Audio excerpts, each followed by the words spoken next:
To all veterans tuning in today, thank you for your service. To your families and loved ones, our deepest gratitude. And to all other listeners, welcome to Radio America. Today's broadcast takes us deep into the Solomon Islands, into the dense jungle and unforgiving heat of Guadalcanal. You'll hear the story told through the eyes of a U.S. Marine with the 1st Marine Division, an infantryman who faced the unrelenting chaos of those first 30 days. Stay with us now. This is one you won't forget. Enjoy the listen.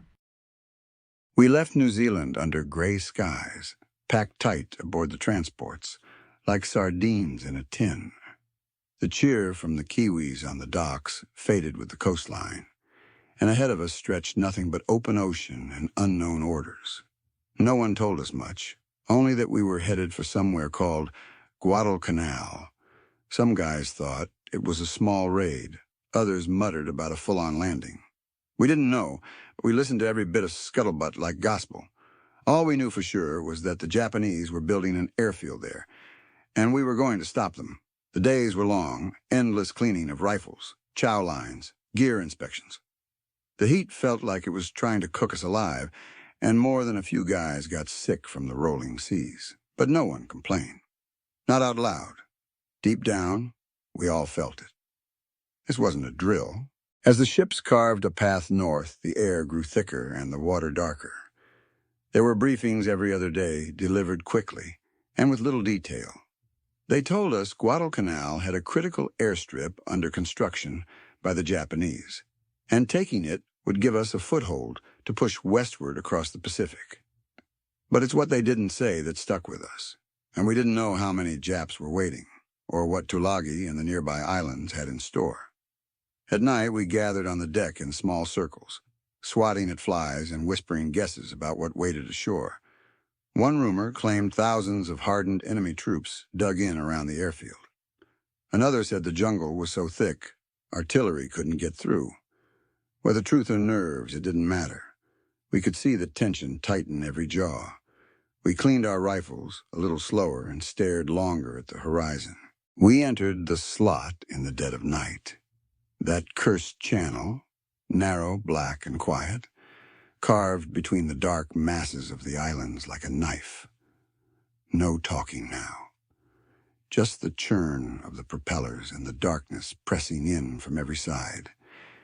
That was the first time I saw the silhouette of a carrier off our port side, big and silent, with fighters and bombers nestled on her deck. It gave us some comfort, knowing she was there, but it didn't shake the feeling that we were sailing straight into something we couldn't stop. The officers moved quieter now, their briefings ending with long stares instead of words. Some guys wrote quick letters, not knowing if they'd make it off the ships. I didn't write one. I just sat at the rail and watched the jungle-shrouded islands slide by under the moonlight. I felt it in my gut, and we weren't coming back the same. The night before the landing, nobody slept. Some guys pretended to nap under their ponchos, but the rest of us just stared at the black ocean, listening to the low thunder of the ships maneuvering into position. Around 6 a.m., all hell broke loose. The sky lit up with the muzzle flashes of our cruisers and destroyers. Shells screamed overhead, slamming into the hills beyond the beaches of Guadalcanal. We clung to the bulkheads of our transports, trembling more from adrenaline than fear. I could smell cordite in the air, even from out here. Then the orders came, over the gunwales and into the landing craft. The Navy guys shouted at us to keep moving. As our Higgins boat roared toward shore, bouncing over the waves, I fully expected to be raked by machine gun fire. But instead we hit the beach near Lunga Point and stepped onto land with no resistance. Not a single shot. We pushed inland cautiously past the pale sand and into dense kunai grass that came up to our waists. The heat hit right away, thick, wet like breathing through a wet towel. My helmet felt like a furnace on my head. Coconut palms lined both sides as we fanned out and rifles at the ready. The silence was eerie, too quiet for a place we were told held thousands of enemy troops. We stumbled across shallow trenches, a few empty bunkers, and some wooden crates stenciled in Japanese. It felt like they'd vanished overnight. Then we saw it. A half-finished airstrip carved into the red-brown earth. Japanese equipment lay abandoned, rollers, fuel drums, even tools still left on wooden crates. A few Marines joked about how we'd just stolen an airfield, but none of us smiled for long. The place felt haunted, and we knew too well this quiet wouldn't last, not with this much on the line. We made it to the edge of the airfield by late afternoon. A few of us climbed a rise and looked over the clearing. The runway was muddy, with shallow ditches on both sides. Our officers pointed and barked orders. We were going to defend this place. I squeezed my canteen, but barely got a sip, already warm and half gone. Word filtered through. Tulagi had seen heavy casualties. WW2, too. The Japs fought bitterly there, but here they'd melted away. We didn't know why, and not knowing, that was worse than any firefight.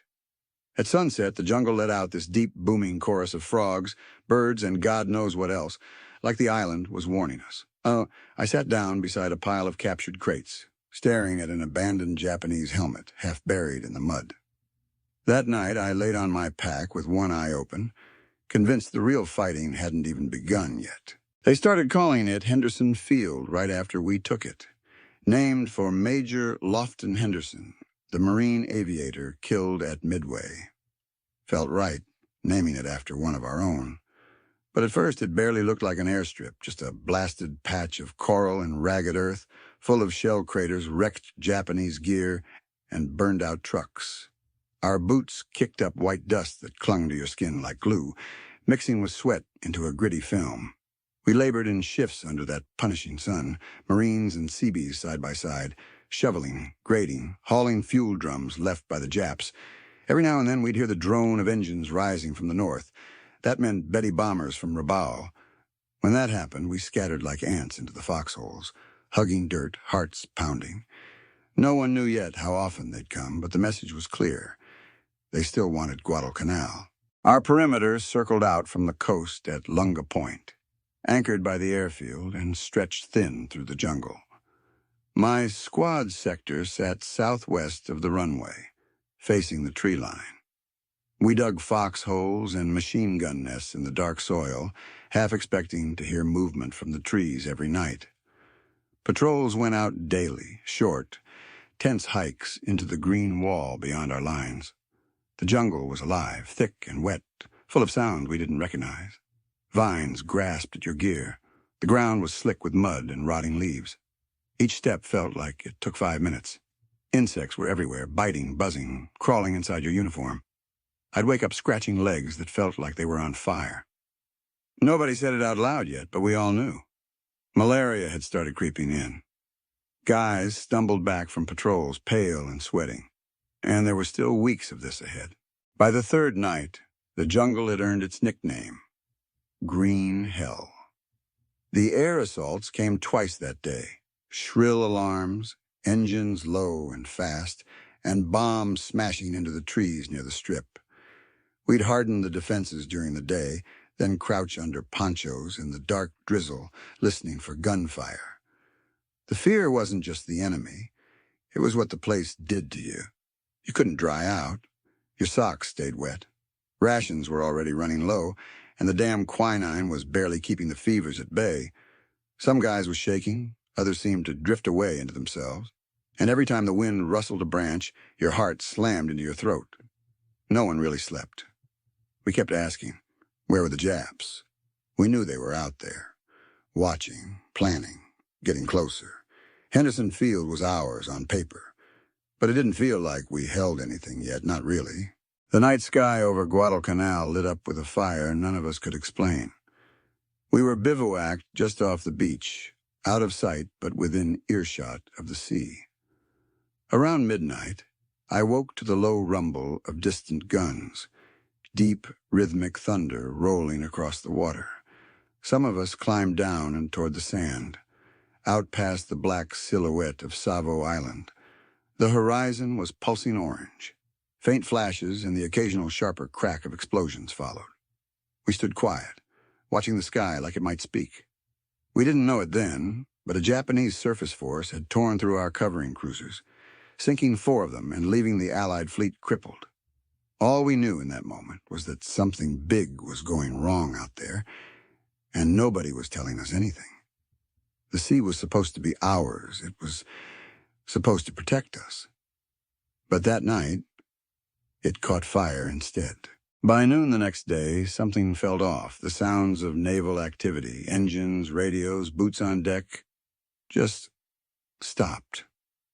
I walked to the ridge that overlooked the landing area and saw empty water stretching toward the horizon. The transports were gone. The destroyers were gone. Even the supply crates, still lined on the shore, seemed to radiate loneliness. Word spread fast, but in fragments. Some said the Navy had pulled out to avoid a follow-up attack. Others said they'd be back. But we all understood the core truth. We were on our own. Supplies were incomplete, ammunition low, and we were deep in enemy territory. The officers did their best, organizing rationing, assigning guard duties, stepping up patrols. But for the enlisted men like me, it was like a rug had been yanked out from under us. We'd landed with the promise of firepower behind us. Now it felt like we'd been left behind as bait. Morale dipped fast after the Navy vanished. You could see it in the way guys ate, slow, chewing carefully like they knew how little was left in the crates. Every man kept quiet, eyes flicking to the tree line or up into the palms where snipers might be waiting. We started digging deeper foxholes, stringing wire tighter, checking every angle. It wasn't fear, not exactly. It was the weight of realization. No one was coming anytime soon. At a briefing that night, one of the officers tried to steady us. He said we had Henderson Field, and the Japanese wanted it bad. That meant they'd come, and we had to make sure they didn't take it. The message was clear: fight or die. I remember lying in my dugout that night, listening to frogs in the creek, and the sound of a shovel somewhere in the dark. We weren't just Marines on a mission anymore. We were survivors on an island under siege. By August 11th, we knew the Navy had pulled the supply ships back. Word passed around fast. No more fresh crates. No more steady rations. We were left with whatever had been dragged ashore in those early days: cans of beans and meat, some hardtack, and bags of rice taken off captured Japanese stores. We tried boiling the rice in our helmets when water was available, but it tasted metallic and coarse and never sat right. Hunger settled in fast, always with you. The heat only made it worse. Blistering sun by midday, unrelenting even beneath the jungle canopy. My helmet felt like a furnace. We'd stripped down to undershirts, but they clung to us, soaked through with sweat. Every step in the jungle stank of rot and mud, as if the whole place was dying. But we didn't get to rest. Patrol orders came through, and our squad started pushing out. West toward the Matanikau, east toward the Ilu. Just probing, they said. Those first patrols taught us a new kind of fear. We moved in teams, crouched low, scanning every tree, every vine. The jungle didn't give you any warning. 1 minute silence, next minute gunfire. We hit contact near the Alligator Creek line. Small groups of Japanese scouts. Sometimes snipers. Most times unseen, but always too close for comfort. One man in my squad took a round from above, right out of the trees. We fired wildly into the canopy and moved on fast. The heat thickened with gunpowder and sweat, and flies swarmed wherever blood had been spilled. We started finding marks in the mud, boot prints, rations wrappers, carbines positioned along riverbanks. We weren't alone. The Japanese were feeling us out, hiding in the bush, waiting. Each day we'd return ragged, hungrier, and more hollow-eyed. But we were learning what kind of enemy we were up against. Silent, disciplined, and frighteningly patient. By August 17th, I walked with a patrol east of the perimeter along the Ilu River, tracing rumors of a larger Japanese force nearby. The jungle stilled as we moved, the only noise our labored breathing and the buzz of insects. The first sign was the smell, death in the air, thick like oil. Then we saw it. Bodies, dozens disfigured by rifle fire and grenades, slumped across the sandbar and along the riverbank. It was the aftermath of Something big, we later learned. A full-blown Japanese assault from Colonel Ichiki's force had just been broken at the Tanaru. Marines had mowed them down. From the twisted wreckage of packs, rifles, and broken helmets, we understood this war wasn't going to be fought clean. We stood there for a long time, rifles at the ready, staring at the lifeless enemy. None of us said a word. The jungle stayed quiet, but it wasn't over.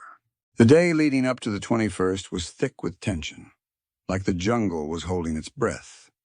Word had been trickling in, enemy movement east of our lines, scattered patrol contacts along the ILU River, and strange noises at night that weren't just in our heads. We started digging in deeper near the sand spit, facing the coconut grove across that shallow bend in the river. The terrain was flat, open, perfect for anyone rushing in, and terrible for anyone standing in the way. That evening the jungle seemed too quiet. The sun dropped, and with it came the heat that clung to your neck like a wet towel. We sat in our foxholes, fingers on triggers and staring past the barbed wire into a darkness so deep you felt your eyes swimming in it. Nothing moved. Nothing except the rhythmic thud of our own hearts. We knew something was coming. We just didn't know when. The attack exploded out of the blackness around midnight. 1 second the night was silent, then came the screaming. Bugles, metal slamming against metal, and voices yelling, "Banzai!" as if trying to tear the sky apart. Our flares lit up the river crossing, and there they were, waves of Japanese infantry, charging straight at us across the sandbar, silhouetted like ghosts. Every Marine on the line opened fire. My Bayar kicked into my shoulder, tracer fire lancing the dark. We raked the riverbank, watched men drop, but they kept coming. The barrels on the machine guns glowed red-hot. Our 75 mm artillery opened up behind us. Shells arced overhead and exploded in their rear ranks. Then came our light tanks, positioned just in time, their guns stitching fire across the sand. Some Japs got close, too close. I tossed grenades until my fingers went numb and saw bayonets glint in the flare light. It was chaos, blind, deafening chaos. By dawn, the shooting stopped. The riverbank was covered in spent casings and bodies. A few Japanese soldiers still crawled in the mud, too wounded to stand, but not dead. Some Marines were already moving out, checking for survivors, rifles still raised. The sandbar, where they'd tried to make their stand, was littered with gear, smashed helmets, and torn-up packs. It looked like something out of a nightmare. I remember one bayonet stuck upright in the mud, someone's hand still loosely wrapped around it. That image stuck with me. Colonel Ichiki had thrown everything he had at our line, and paid for it. Maybe he thought his banzai charges would shock us, rattle us. They didn't. If anything, they hardened us. But what I saw out there that morning changed me. These weren't just soldiers, they were fanatics. And we'd have to kill every single one because they weren't going to stop. Not until they were dead, or we were. After Tanaru, the days began to blur. We were all running on fumes. Nobody had slept right in weeks. Most nights we were digging, double deepening our foxholes, filling sandbags until our hands bled. Then, as soon as dawn broke, we were expected to be up and ready, rifles close, eyes on the jungle. Malaria and dysentery started creeping in like another enemy, silent and visible. Guys shook with fever behind logs. Some couldn't hold solid food, yet we still had patrols to run. You'd see a guy sweating through his dungarees, teeth chattering like machine gun fire, slapping away mosquitoes as he dragged himself to watch duty. The medics were doing their best, but quinine was in short supply, and nobody wanted to be pulled from the line. We all knew we were stretched thin. We were barely holding the perimeter, and the Japs weren't about to slow down just because we were sick. By late August, we started hearing a new kind of sound overhead, friendly. Wildcats and dauntlesses roaring off Henderson Field. We started calling them the Cactus Air Force. Rough bunch of Navy and Marine pilots flying out of a half-paved strip, risking it all with barely enough fuel or tools to keep the birds flying. But God, it felt good hearing them. You'd hear the sirens wail and we'd hit the deck, scrambling behind logs and into dugouts as the bombs fell around the airfield. The Japs came in high level and fast from Rabaul, and our guys would tear up after them like hornets. Sometimes we'd look up while huddled in a hole and watch twisting trails in the clouds, white against blue sky, tracers flickering. We started learning the sounds, ours versus theirs.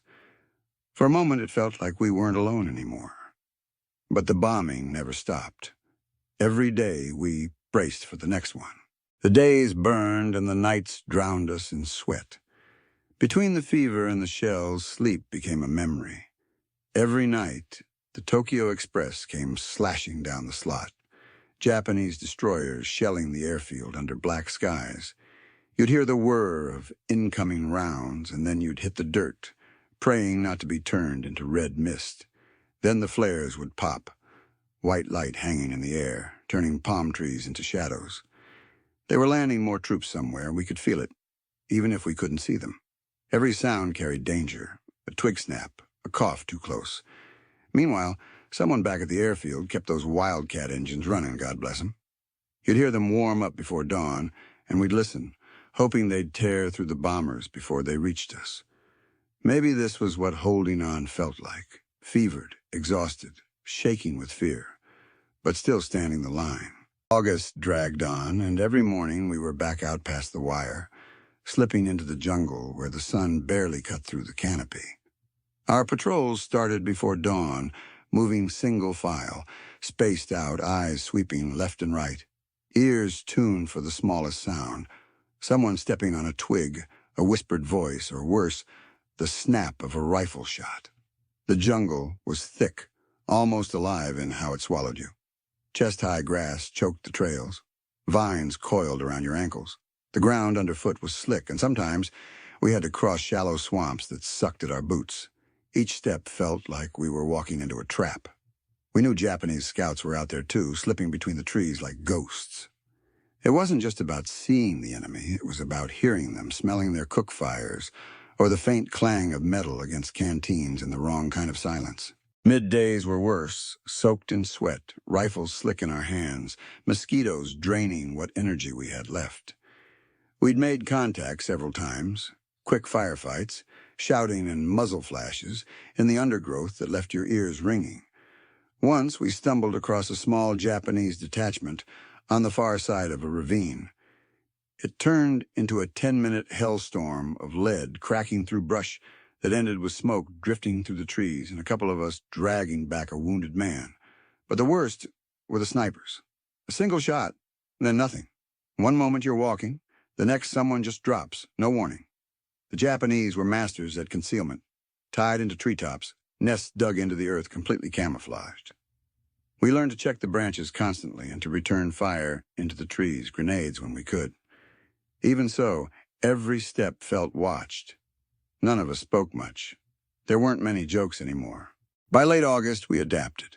We started bringing up mortars on patrols just in case, even though it slowed us. If one shot rang out, we returned with everything we had, smoke, grenades, rifle fire, into the trees. We stopped thinking of patrols as reconnaissance. They were hunts now, against an enemy always a step ahead. Nights were the worst. Back inside the perimeter, we'd set tripwires and flares and sat in the blackness, hands on our weapons, nerves on edge. Jungle sounds took on meaning. A branch cracking might be a patrol. Breathing not your own could be a Japanese soldier crawling toward the wire. Sometimes we heard voices, soft, urgent whispers in Japanese from only feet away. Our own whispers vanished, every sense strained. We'd come to dread the quiet because that's when they moved. Darkness wasn't rest anymore. It was surviving hour by hour. You didn't sleep, you listened and waited. Not long after we started securing Henderson Field, the nights changed. We started hearing more engines from the west. Low, distant rumbling coming from ships dropping off Japanese reinforcements. The guys called it the Tokyo Express. Every night or two, the Japanese Navy would sneak down the slot, offload men and supplies, then vanish before daylight. Our scouts said enemy numbers were building near the Guadalcanal River, just west of our lines. Command sent patrols out to probe that area. I was part of one of them. The first day we moved out, the jungle swallowed us. Every ridge we climbed was soaked with sweat. As we approached the river mouth, we could feel eyes on us. No gunfire yet, but it was coming, and we all knew it. The enemy was out there, digging in, and we were about to find out just how many had come ashore the night before. Crossing the Matanikau felt like stepping into a trap. The river was narrow but fast-moving, with steep, brush-covered banks on both sides. We tried to get across in small groups, using downed trees for cover, when suddenly all hell broke loose. Japanese machine guns opened up from above us, dug into the ridges west of the river. We dropped, returning fire where we could, but they had the high ground. We fought our way up the slopes, the jungle thick and the earth slick beneath our boots. Every step forward meant crawling on hands and knees, under branches and through shell holes. Mortar rounds started falling in behind us. I remember the concussion, shaking my teeth. We held the line for a bit, but more Japanese kept coming. Their rifles cracked constantly from cover we could barely spot. It wasn't just a skirmish. They were serious about holding that side. We pulled back before sunset. Orders came through fast. Fall back to the east bank and regroup. As we descended the ridge, bullets stitched the trees above us. It was clear now. The Japanese were reinforcing more than just a defense. They were staging something. That night in the perimeter, staring out toward Matanikau, we could hear them, trucks grinding along muddy tracks, voices shouting commands in Japanese, maybe artillery being moved into place. Even without seeing them, the noise told the truth. Something bigger was coming. Our officers knew it too. Patrols were doubled, and we gathered near the airfield in tighter formations. The noose was tightening, and we could feel it in our bones. Every shadow west of us seemed to crawl. The Tokyo Express wasn't just bringing supplies anymore. It was delivering an army, one piece at a time. We'd bled to hold this island. Now the real fight was just about to start. By mid-September, it was hard to believe we'd only been on Guadalcanal just over a month. When I stepped off the Higgins boat on the morning of August 7th, the beach was oddly quiet. No resistance, just heat and nerves. But that quiet didn't last. Now, 30-odd days in, nothing was still. The air always seemed to buzz. Mosquitoes, shell fire, the distant drone of Henderson bombers firing up. We were no longer fresh-faced. Our dungarees hung loose from weight loss. Eyes sunk deep from sleepless nights. The jungle sucked everything from us, energy, hope, even names. We started calling stretches of trail by what we found there. Bleeder's Hollow, Dead Man's Turn. Everyone had malaria or was getting it. Some guys were so out of it, they talked to people who weren't there. When the sun went down and the sky flared red behind Savo Island, none of us really slept. We just waited. There was a rhythm to the madness now.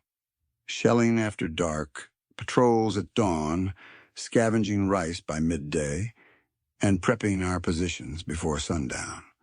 Rations were half what they once were, if that. That canned meat started to taste like rust, but we ate it anyway. You never knew when your next meal would come. Sometimes we'd get lucky and find Japanese rice stores in the jungle, full of bugs, but we didn't care. Hunger changed everything. I remember one patrol where we lost a man crossing a dry creek bed. No gunfire, just gone. Probably a sniper. Might have been booby-trapped. We didn't stop long enough to check, just marked it in our minds and kept moving. Henderson kept operating somehow. That airfield was held together with sweat and stubbornness. Every time a wildcat took off, we cheered under our breath. We were still here. That counted for something. Lately, the tension felt different, heavier, like the jungle was holding its breath. Intel said Japanese reinforcements had landed west of us. Word was General Kawaguchi himself was moving toward our lines. The ridges south of Henderson became the new focus. Command started reinforcing them, setting up lines, checking fields of fire.